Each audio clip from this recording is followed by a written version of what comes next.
Want to know how to get used to the Buddy AI navigation? Well, no worries. In this video, I'm going to show you an easy step-by-step guide on how I can do it. It's super simple and under a minute, so let's get right into it.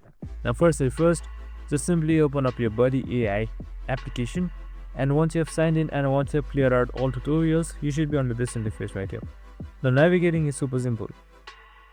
Here on the bottom, you should be seeing your pet, and when it's hungry, you need to get to the kitchen and give it some food. You can also see its outfit that you can try from the suitcase, and you can also see when the Buddy has to sleep. So you can just simply select here, and you can just simply type in an unmap clock, and it should sleep just like this right here.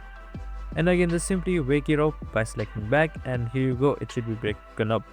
Now on the bottom right side, you should be seeing your expedition corner where you learn stuff. So you can just simply select that, and you can select your level. So for me, only the first level is unlocked. You can just simply select that, and as you see right here, it should start to help you learn through Buddy AI's expedition level. And that's it, super simple and easy. I hope this video helped.